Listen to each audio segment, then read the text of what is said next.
सबसे पहले उनको जन्मदिन की बधाइयाँ भी देना चाहता हूँ। जो उनका संगठन है, इनका आपसी तालमेल कहीं पर भी नहीं दिख रहा है। कटी टिकट नहीं मिली, चुनाव नहीं लड़े और कहीं ना कहीं पार्टी का निर्णय को मैंने एक्सेप्ट भी करा।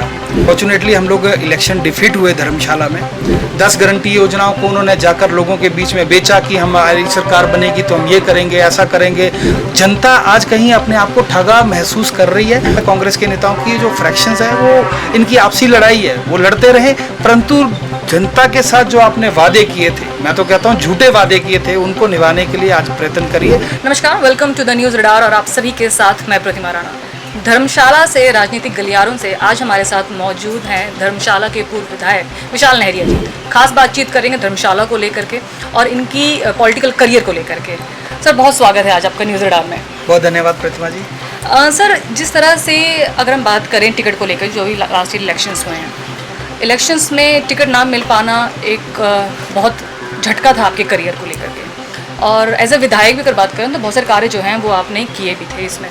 उनको लेके आप क्या सोच रहे हैं, उस टिकट जो आपका लूज़ हुआ है और साथ में जो आपने कार्य किए थे, उन कार्यों पर रोक है या आप उनके बारे में अभी भी कुछ प्लान कर रहे हैं? देखिए, लाइफ में जब कभी भी कोई अनएक्सपेक्टेड थिंग आपके साथ होती है तो झटका सभी को लगता है। स्वाभाविक है कि मुझे भी लगा, टिकट कटी, टिकट नहीं मिली, चुनाव नहीं लड़े और कहीं ना कहीं पार्टी का निर्णय को मैंने एक्सेप्ट भी करा कि पार्टी हाईकमान ने बहुत सारी चीज़ें जो उस पर ऑब्जर्व करती है, उसके बाद ही वहाँ पर टिकट आवंटन होता है। और पार्टी का डिसीजन था कि मुझे टिकट नहीं मिलेगा, चुनाव नहीं लड़ा, पार्टी के लिए काम किया, जो प्रत्याशी दिया उस प्रत्याशी के साथ भी हम लोगों ने दिन रात मेहनत की। अनफॉर्चुनेटली हम लोग इलेक्शन डिफीट हुए धर्मशाला में और उसके ऊपर भी हम लोगों ने मंथन किया है कि क्या कारण रहे होंगे। पर मैं इतना ज़रूर कहूँगा कि आने वाले टाइम में फिर से कमबैक हमारा होगा और एक बार फिर से भारतीय जनता पार्टी यहाँ से जीतेगी।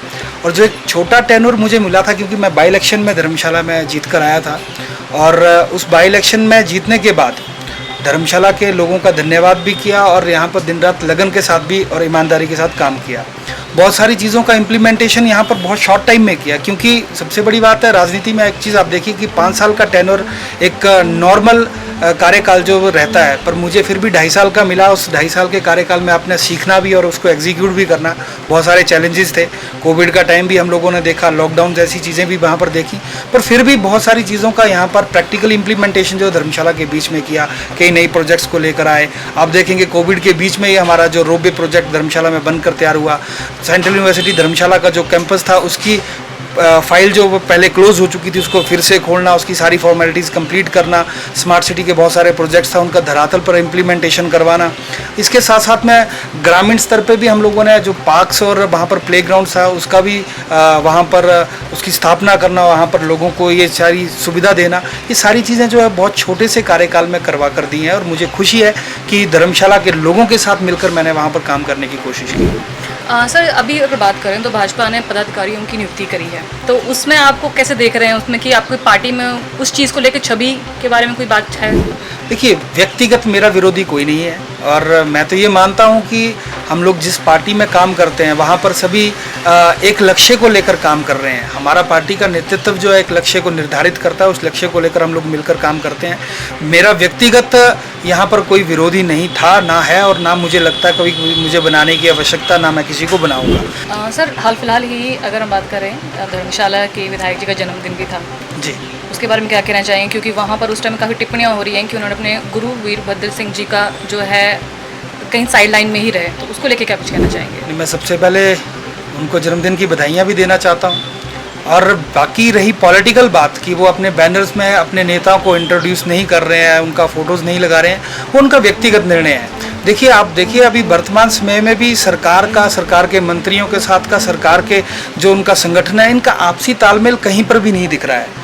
आए दिन मंत्री भी जो है अपनी सरकार के लिए कोई ज़्यादा पॉजिटिव लेकर कोई बातचीत नहीं कर रहे हैं। जो विधायक हैं, विधायकों में भी बहुत सारा रोष जो है वो देखने को मिल रहा है, बताने की आवश्यकता नहीं है। और सबसे बड़ी बात आप देखिए कि सबसे बड़ा जिला पूरा प्रदेश का जो है वो कांगड़ा है। इस कांगड़ा के साथ अनदेखी प्रदेश सरकार ने की है। मात्र एक मंत्री जो कि बुजुर्ग हैं और असमर्थ हैं कि वो पूरे कांगड़ा में या पूरे इस पार्लियामेंट में दौड़ सकें। देखिए, इनका मनमुटाव चलता रहे, पर हमारे जो लोग हैं, हमारी जो जनता है, वो इससे क्यों प्रभावित हो। सबसे बड़ी बात है कि लोगों को तो अपने काम से लेना देना है। अब उनके सबसे बड़ी ज़रूरत है कि उनकी जो रोज़मर्रा की चीज़ें हैं वो उनको उपलब्ध रहें, सरकार उनके लिए व्यवस्थाएं जो है, उनके लिए डेवलपमेंट चीज़ें जो वहाँ पर लेकर आती रहे। ये सरकार का काम है, पर मैं देख रहा हूँ पिछले 8 महीने से लोग इन सारी चीज़ों से वंचित हैं। झूठ बोलकर कांग्रेस ने सरकार प्रदेश के अंदर बना ली। 10 गारंटी योजनाओं को उन्होंने जाकर लोगों के बीच में बेचा कि हमारी सरकार बनेगी तो हम ये करेंगे, ऐसा करेंगे, रोजगार देंगे, महिलाओं को 1500 रुपये देंगे, 2 रुपये किलो गोबर खरीदेंगे, 100 रुपये लीटर दूध खरीदेंगे। ऐसी चीज़ें आज कहीं पर भी एग्जीक्यूट नहीं हो रही हैं।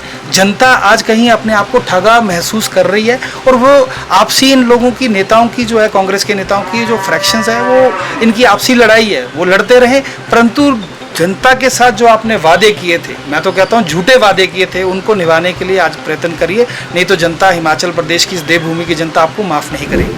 सही तो रही पिछले साल के इलेक्शंस की बात। आने वाले समय में पार्लियामेंट्री इलेक्शंस में आप खुद को कहाँ देख रहे हैं, और उसके बारे में क्या कुछ तैयारियाँ जो हैं वो चल रही हैं? देखिए, मैं भारतीय जनता पार्टी का कार्यकर्ता हूँ, और मेरी पार्टी मुझे जो भी जिम्मेदारी देगी उस जिम्मेदारी को मुझे निभाना है। मैंने पहले भी निभाया है, और आने वाले समय में स्वाभाविक है कि भाजपा हर एक कार्यकर्ता को कोई ना कोई जिम्मेदारी सौंपती है। चुनावों के दृष्टिकोण में जहाँ पर भी पार्टी हम लोगों को जिम्मेदारी देगी, मुझे व्यक्तिगत तौर पे देगी, मैं उस काम को अपने लगन के साथ, ईमानदारी के साथ, सबके साथ मिलकर जो वो निभाऊंगा। सर, अगर हम, जैसा आपने बताया कि छोटा टेन्योर था आपके टाइम का, आपने अपनी पर्सनल और प्रोफेशनल लाइफ में अगर उस टाइम के दौरान की बात करें तो आपने क्या कुछ सीखा है, और आने वाले समय के लिए आपने क्या कुछ प्रेरणा जो है उस दौर से मिली है?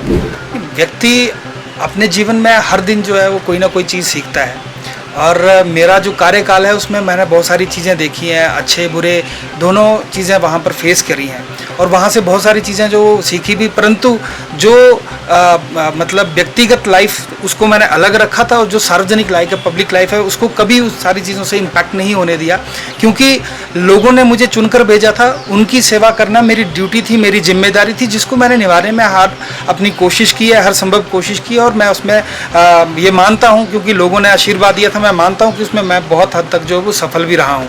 आगे भी आने वाले समय में देखिए, जब तक जीवन है, लोगों के लिए समर्पित रहूँगा, लोगों के बीच में जाकर काम करूँगा, और मुझे पूरा विश्वास है कि हमारे कमबैक के लिए, मेरे व्यक्तिगत कमबैक के लिए भी लोग मुझे आशीर्वाद जो जरूर देंगे।